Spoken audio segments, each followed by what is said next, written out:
Welcome to the Tech Atypically podcast, your podcast on all things neurodiverse and working in the tech industry. I'm your host, Rawi Nanakul, and I'm an ADHD and product management coach. Today, I'm joined by Carolyn Thayer Azoff, who is a workplace wellness and well-being consultant. And today, we're going to be talking about self-awareness.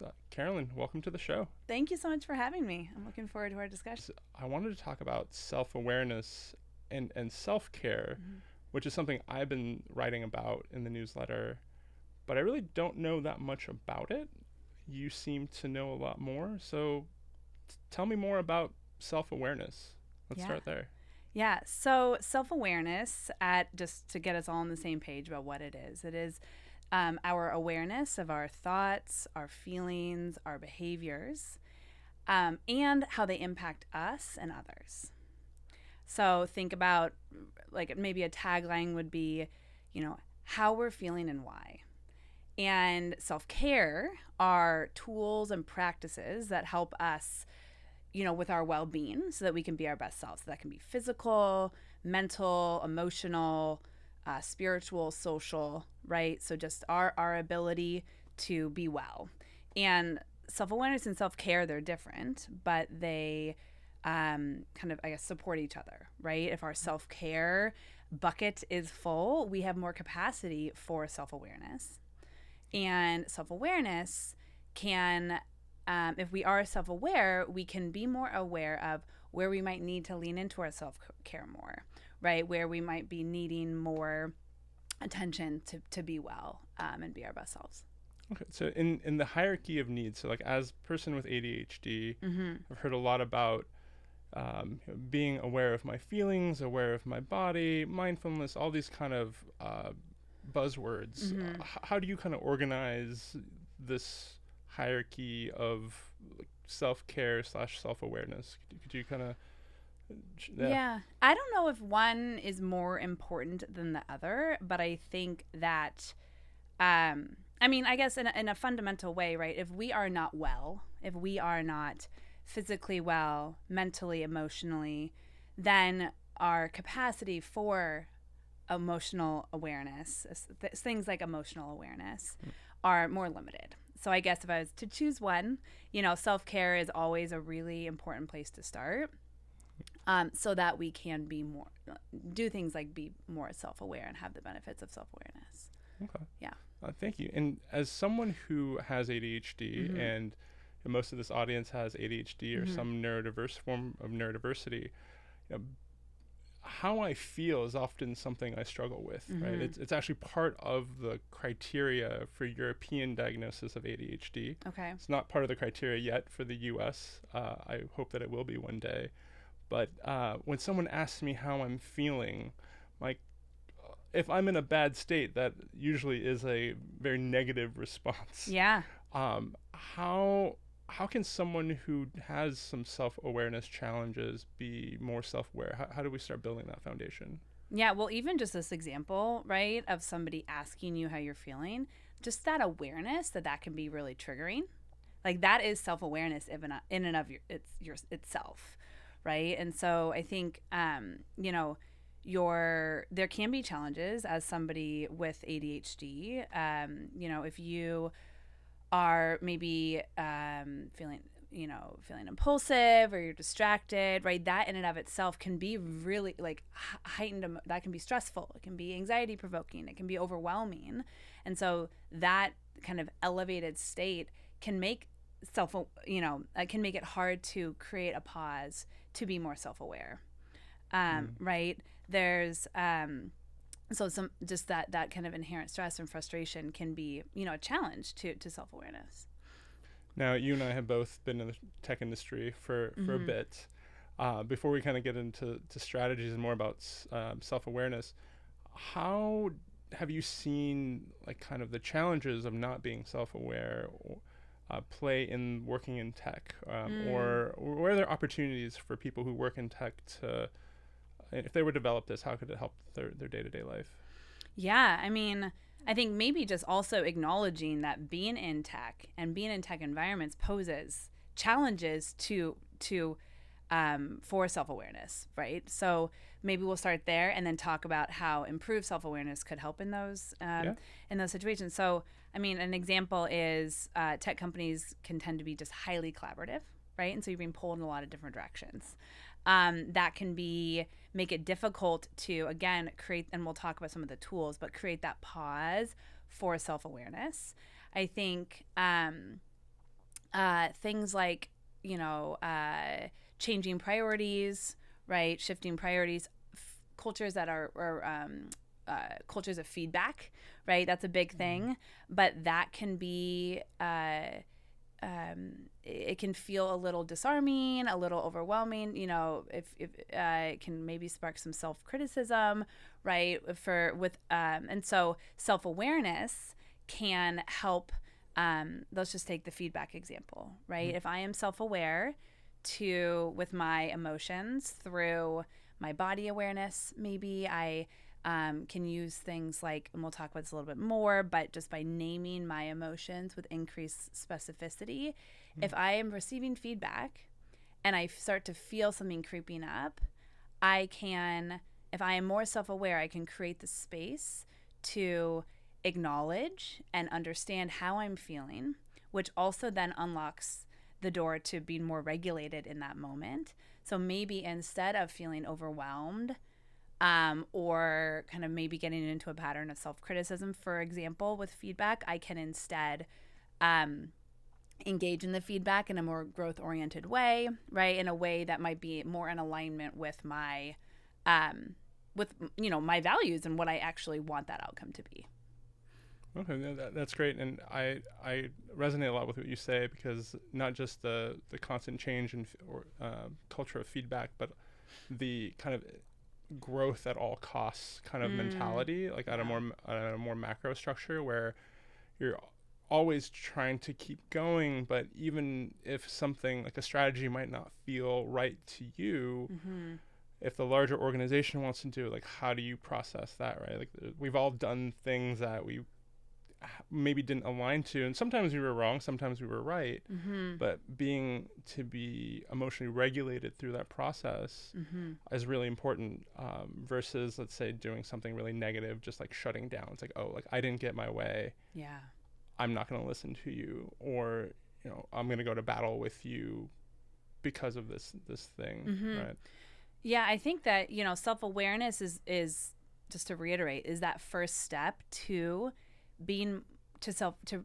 regulation, which can help us move forward in an interaction with clarity and make better decisions, and also just act and move forward in ways that are more in alignment with what our values are and with what we really do want that outcome to be, right? I think many of us, probably all of us, have been in a state of just being overwhelmed with emotions, right? You can't see clearly, think clearly, and so to really help first with the awareness and that seeking to understand, which is what we're talking about today. Maybe part 2 is that kind of self-regulation aspect. Yeah, you mentioned the word emotional regulation. I also use this term quite a bit, but I've never quite defined it, despite it being a word that I use almost every day with my clients and with myself. What is your definition of emotional regulation? What is this? Describe to me like this ideal state of self-awareness. Like how might one feel? I mean, self-awareness, again, is like the foundation to self-regulation, which we know is also these are all parts of things like emotional intelligence. My definition of self-awareness is awareness of my emotions and the emotions of others, and the impact that it has on myself and others. And then self-regulation is the ability to with those emotions, move forward in a way that is in alignment with my values, and to not be overwhelmed by what I'm feeling, but to really be able to see clearly in what I'm feeling and move forward. What's your definition? Ooh, good question. I was hoping I could avoid it. I think to me is being in an emotional state of empowerment or of power, like being able to make a decision that aligns with what I'm feeling, which when you're neurodiverse and you're trying to fit in, like oftentimes you are making decisions to kind of just like move on, or from a place of just like, okay, I'm just going to take this loss, right? Like whatever, like I might externally say like whatever, but in reality I have an opinion, but I'm willing to kind of throw it into what I call the resentment bucket. Right. Rather than saying like, I really want to have hamburgers tonight, I might tell my partner I'll eat whatever, and then we don't eat hamburgers, and I would that goes in the resentment bucket. Like it maybe doesn't do anything right then and there, but it grows until it blows up at some point. And so for me, it's being able to express myself in a way that aligns with how my body feels and my feelings, so that I'm not putting things in the bucket. I'm actually doing the thing that I wanted to do. Which is easier said than done when you have something like ADHD or autism, where you might not actually know how you feel in that moment, right? So based on that, like, any tips on, like, you mentioned self-awareness just from the emotional aspect. What about some aspects of physical self-awareness, and what do you see the interplay between body and feeling? It can help calm down and regulate. And it can also give you signals to the emotions that you're feeling, right? Is my temperature increased? How's my heart rate?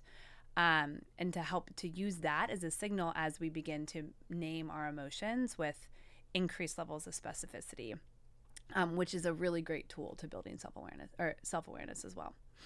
So it's very cool. So in that example, you're doing your body scan to kind of collect the input of what your body is saying to be able to better emote or put words to your feeling. Yeah. Well, body scan in and of itself is just a really great way to practice mindfulness, right? Mindfulness is the awareness of the present reality without judgment and with acceptance. And mindfulness is a tool that can help us increase our self-awareness. And mindfulness, what I want to just reiterate. So the body scan, for example, mindfulness is like a muscle, right? The more you practice, the more mindful, meaning present and without judgment, which is a big one. And just think about a body scan, right? I might be body scanning and go to my back and be like, wow, my back hurts. I wish it didn't hurt. This is really, keeping me up at night. I might have that kind of judgment and even a non-acceptance. I want my back to not hurt, right? But mindfulness is about trying to train our brain to not judge and to accept what is, right? So it can help just with that mindfulness muscle. And also, if we are aware of our body in terms of if we're trying to identify emotions, it can also help with that, right?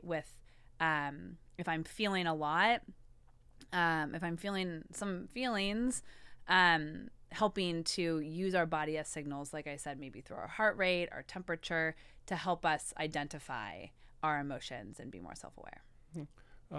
Do you have any advice for how folks can better expand their vocabulary of emotions? Yeah, this can be hard. I mean, we have thousands of different emotions, and we can experience multiple emotions over the course of 1 minute. One of my favorite things is called the feelings wheel, and we can drop a link to it in the show notes. I have it printed on my desk, and this tool, it's really practical, right? There's 3 rings, and you start in the middle, which are the emotions that tend to be easiest to identify. I'm happy, I'm sad, I'm angry, right? And then as you scan outwards, you can just get a little bit more specific, right? Maybe I'm angry. Okay, I'm not angry, but I'm feeling frustrated. And so notice the nuance or the difference in my relationship with the emotion if I just get a little bit more specific. And then you go outwards even more to be more specific. So this can be a really nice tool when you're first looking just for the word for you to be aware of how you're feeling and why, and to identify it for yourself. It can also be a really great tool when just communicating how you're feeling to somebody else, right? Whether that be in the moment, or if you need to loop back and say, hey, I was feeling really eager in this meeting, and that's how it came out.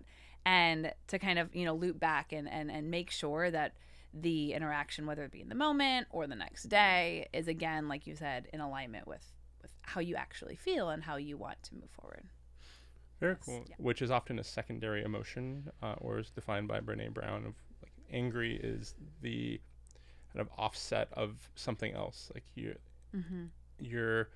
angry because this person insulted you, like, right? So you're feeling shame or embarrassment from being insulted, but externally you're feeling anger, but it's actually what's underneath that's really important. Yes, absolutely.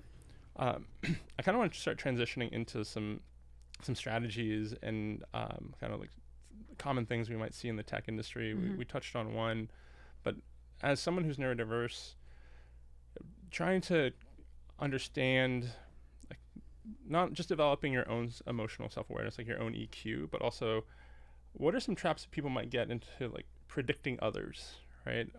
Or what is, like, how can I better invite others into this kind of self-aware space in a one-on-one meeting? Any advice there?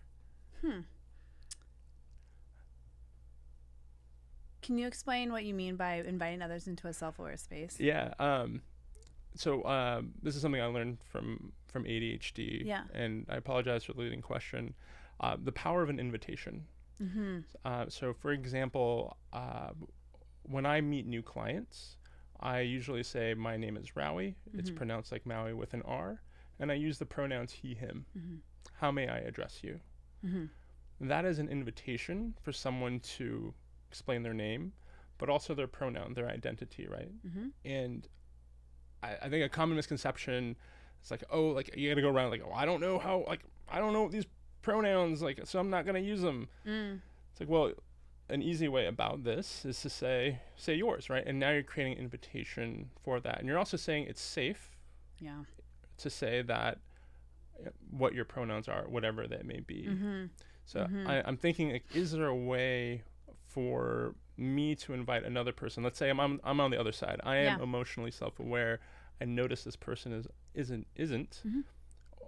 Any tips on how to create that invitation for them to kind of join you in that space? Yeah, I love that. I think that this gets to the importance and the opportunity, especially in the workplace, right, for others to have affirming practices to support everybody, but to support people with neurodiversity in things like to have the environment that they need to be more self-aware, right? So I think about maybe as a team member on a one-on-one or a manager on a one-on-one, how can you, for example, or in a team meeting, right, create the space for pause, right? So, I mean, just the power of pause is so important when it comes to that second step after self-awareness, which is self-regulation, right? To really create the space to respond versus react.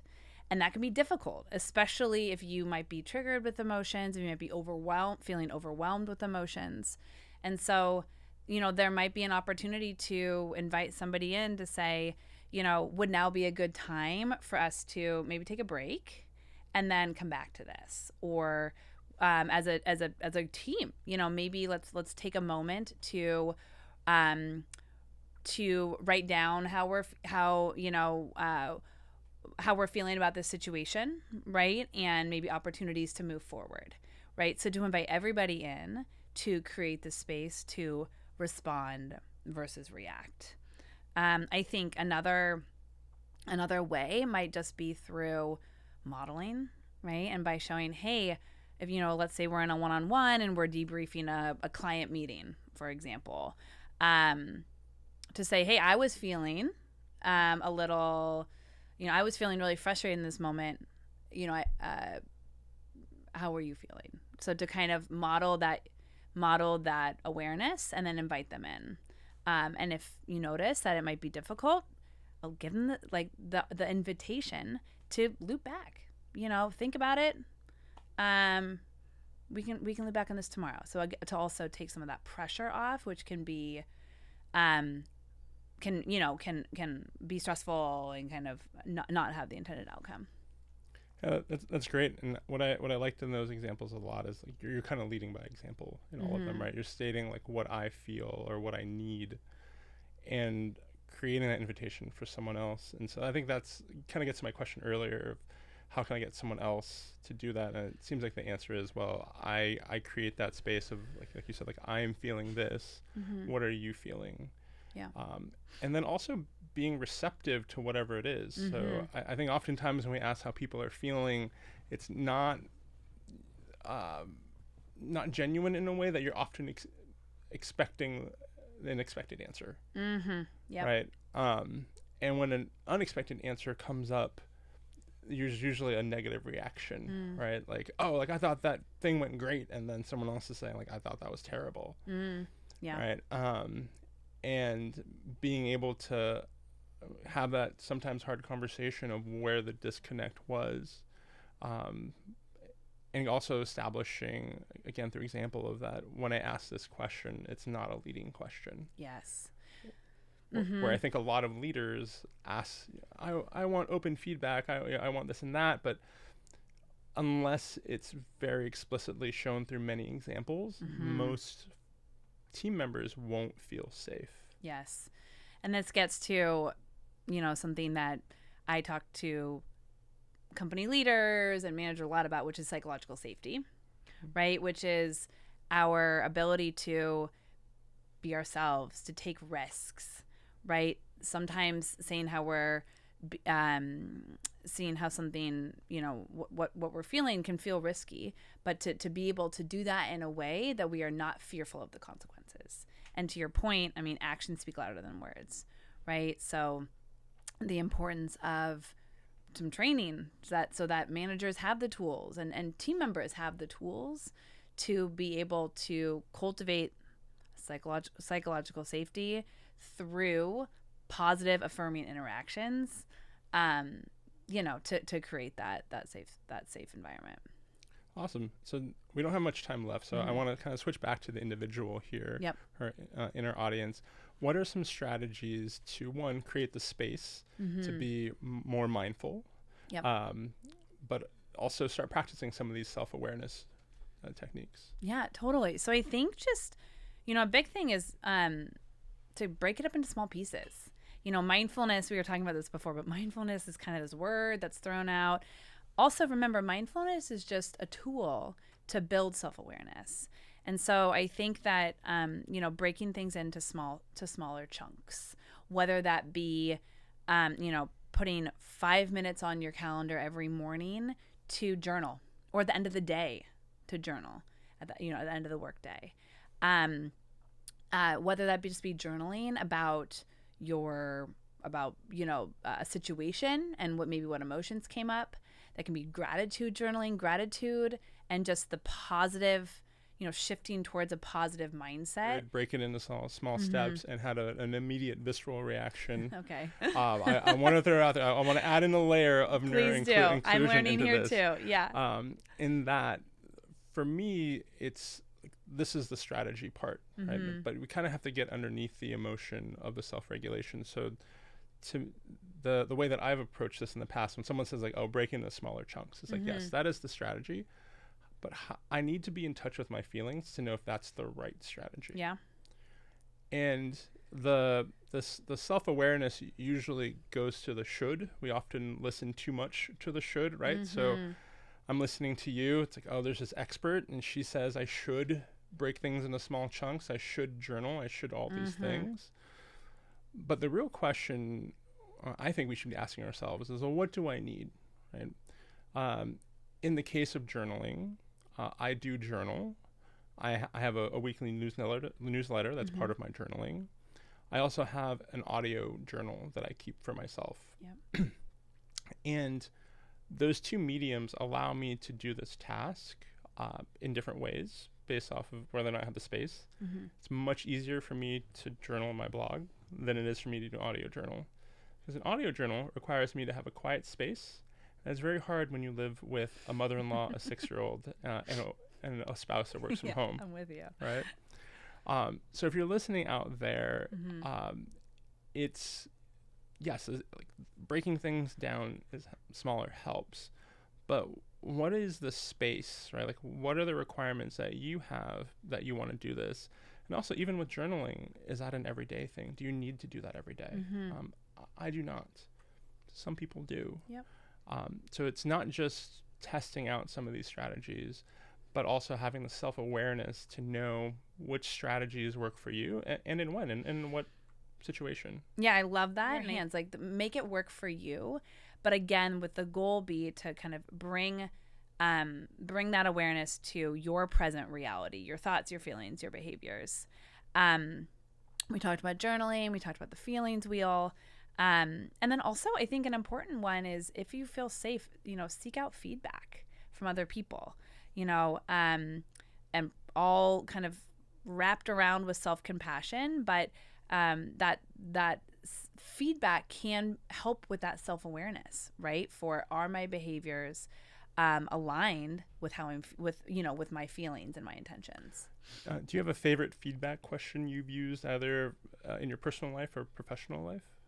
Ooh, that's a good question. I